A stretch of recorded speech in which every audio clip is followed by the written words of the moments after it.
ہم نے بہت کچھ کھویا ہے، ساتھ میں بہت کچھ پایا ہے، مگر جو پایا ہے وہ سب کچے ہیں، جو کھویا ہے سب پختہ ہے۔ وَلِلَّهِ الْحَمْدُ بِسْمِ اللَّهِ الرَّحْمَنِ الرَّحِيمِ بِالْعِبَادِ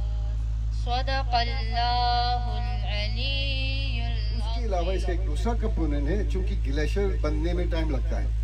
2003-04 میں ہم نے KRSP میں لگایا تھا، تو ابھی جا کے تھوڑا بہت پانی آنا شروع ہو گیا 15-20 سال کے بعد، تو گلیشیئر کے بننے میں بہت ٹائم لگتا ہے۔ تو یہ ہمارے لیے لانگ ٹرم میں ہماری نسلوں کے لیے تو بہت اچھا ہے، لیکن ابھی کا جو مسئلہ ہے اس کو حل کرنے کے لیے ہم نے آئس ٹوپا کا ایک کمپوننٹ اس میں رکھا ہے۔ آئس ٹوپا یہ ہوتا ہے، جن کو نہیں معلوم میں تھوڑا سا بتا دوں، کہ آپ کے نالے میں پانی ہوتا ہے جو سردیوں میں ضائع ہوتا ہے، یا دریا میں چلے جاتے ہیں یا وہاں پہ غائب ہو جاتے ہیں، اس کو برف کی شکل میں جمع کر کے رکھنا ہے۔ اللہ تعالیٰ کی ہم پہ مہربانی ہے کہ ہمارے ہاں ٹمپریچر جو ہے وہ مائنس میں بھی جاتا ہے۔ ہم سمجھتے ہیں کہ یہ بہت سردی ہے، ہمیں تو تکلیف ہوتی ہے، لیکن اس کے بڑے فائدے بھی ہیں۔ جب آپ کا ٹمپریچر مائنس میں جاتا ہے تو جو پانی آپ کا وہاں سے ضائع ہوتا ہے اس کو بچا کے مارچ تک کے لیے رکھنا ہوتا ہے۔ اس کو کہتے ہیں آئس ٹوپا، یعنی اس کو برف کی شکل میں، اس کو پھوارہ بنا کے برف کی شکل میں اس کو وہاں پہ جمع رکھتے ہیں۔ تو مارچ میں جب موسم تھوڑا بہتر ہو جاتا ہے تو وہ پانی پگھل کے آنا شروع ہوتا ہے، اور آپ لوگوں کو پھر وقت پہ جو ابتدائی دنوں میں پانی کی تنگی ہوتی ہے، اور اس کی وجہ یہ ہے کہ اوپر کا جو گلیشیئر ہے وہ اس کو ٹائم لگتا ہے پگھلنے میں، کیونکہ وہاں پہ ٹمپریچر مائنس میں ہوتا ہے۔ تو آپ کے لیے شروع کے ایک دو کچھ گاؤں میں، بلکہ اکثر گاؤں میں شروع کے ابتدائی 2-3 پانی کے لیے بہت مشکل ہوتا ہے۔ تو یہ جو آئس ٹوپا ہے وہ اس کو حل کرے گا۔ میں یونیورسٹی آف پاکستان کی طرف سے کچھ چیزیں جو آئس ٹوپا کے حوالے سے میں بتاؤں گا۔ ہم نے بھی گزشتہ کئی 3-4 سالوں سے گلاف کے پروجیکٹ میں ہماری ایک ٹیم ہے، جس میں ہمارے ڈاکٹر ذاکر صاحب ہے، ڈاکٹر سالار علی ہے، اور میں ہوں، اور ہم 3-4 اور لوگ بھی ہیں جو اس گلاف پروجیکٹ میں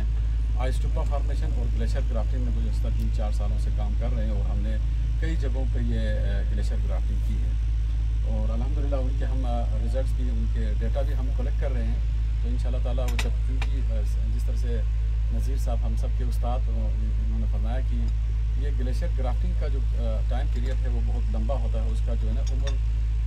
سالوں میں نہیں ڈیکیڈز میں۔ پاکستان کا ایک ادارہ ہے سائنس فاؤنڈیشن، جو کہ تمام ریسرچ ان کو دیکھتے ہیں اور اس کو فنڈنگ کرتے ہیں، تو انہوں نے یہ پروپوزل جو ہے نا ایکسیپٹ کر کے وہ میں اس کو چلا رہا ہوں۔ تو اس کا بیسیکلی لاجک یہ ہے کہ ابھی تک جو ڈیٹا ہے، واقعی یہ پانی کا فوارہ چھوڑنے سے وہ برف بن جاتا ہے، لیکن وہ کس آئیڈیل کنڈیشن میں گرو ہوتا ہے، اس کی سراؤنڈنگ ایکالوجی کیا تھی، اس کی زمین کی خاصیت کیا تھی، اس کا فلورا فانا کی کیا خاصیتیں تھیں، چونکہ یہ تمام ایکو سسٹم کے اندر جب تک ان چیزوں کو آپ دیکھیں گے نہیں، اس کا ایکچوئل جو ہے نا رزلٹ آپ کو پتہ نہیں چلتا، اور وہ سائنٹیفک نالج میں ابھی تک ہماری اس علاقے سے وہ مسنگ ہے۔ تو میں نے اس چیز کو اپنے گیپ سمجھ کے یہ میں نے پروپوزل سبمٹ کیا تھا، اور الحمدللہ وہ سکسیزفل ہوا ہے، اور گزشتہ سال سے ہم نے اس جو آئس ٹوپا فارمیشن یہاں پہ ہم حسین آباد نالے میں لگا رہے ہیں، اس کی باقاعدہ سے سائنٹیفک ہم نے ویدر اسٹیشن لگا کے اس کی سائنٹیفک کے ساتھ اس کے فلورا فانا جتنے بھی اس سراؤنڈنگ کے اندر ہے، مائکرو کلائمیٹ جس کو کہا جاتا ہے، اس کو بھی ہم ریکارڈ کر رہے ہیں۔ تو انشاءاللہ بہت جلد اس کا جو سائنٹیفک ڈیٹا ہے ہم جنریٹ کر کے پبلیکیشن کی صورت میں نکالیں گے، تو یہ ایک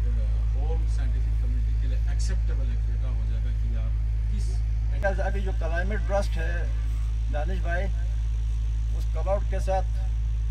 پانی بھی پانی ہوتا ہے، پانی ہو کے جہاں اگر کنڈنس ہوتا ہے پھر اسی جگہ میں وہ